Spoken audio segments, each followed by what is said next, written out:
ভারতীয় সিনেমার ইতিহাসে এক যুগান্তকারী নাম বাহুবলী। প্রভাসের সেই রাজসিক উপস্থিতি, মাহিষ্মতির গৌরব, যুদ্ধ আর প্রতিশোধের মহাকাব্য যেন একের পর এক চমক। এবং এবার বহু প্রতীক্ষার অবসান, ফিরে আসছে বাহুবলী। जब तक तुम मेरे साथ हो मुझे मारने वाला पैदा नहीं हुआ मामा। 2015 সালের বাহুবলী দ্য বিগিনিং এবং 2017 সালের বাহুবলী দ্য কনক্লুশন শুধু সিনেমা নয়, একটা কালজয়ী অধ্যায়। এই দুই ছবির সম্মিলিত আয় প্রায় 2400 কোটি টাকা।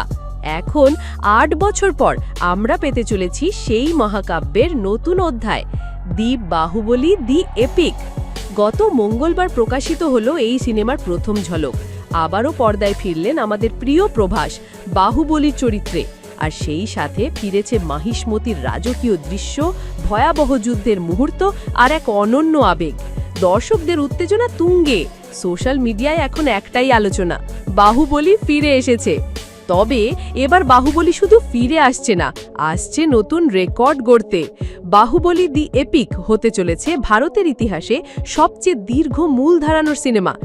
এক টানা 5 ঘন্টা 27 মিনিটের এক মহাকাথা। হ্যাঁ, এটা কোনো এক্সটেন্ডেড কাট নয়, বরং শুরু থেকে শেষ পর্যন্ত এক টানা একটি পূর্ণাঙ্গ গল্প। নির্মাতাদের মতে এই সিনেমা হতে চলেছে এক অনন্য সিনেম্যাটিক অভিজ্ঞতা।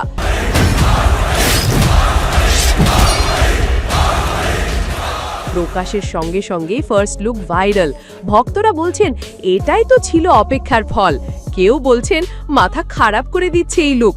আবার অনেকে তো প্ল্যান করছে 5 ঘন্টার জন্য স্পেশাল থিয়েটার আউটিং। এক নজরে বাহুবলীর সাফল্য।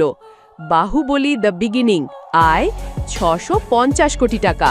বাহুবলী দ্য কনক্লুশন আয় 1788 কোটি টাকা। তাহলে কি এবার বাহুবলী দি এপিক ভাঙবে সব রেকর্ড? এখন শুধু সময়ের অপেক্ষা।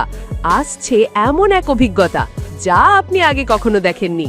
সেটা শুধু সিনেমা নয়, সেটা এক ইতিহাস। আপনি কি প্রস্তুত বাহুবলীর জন্য?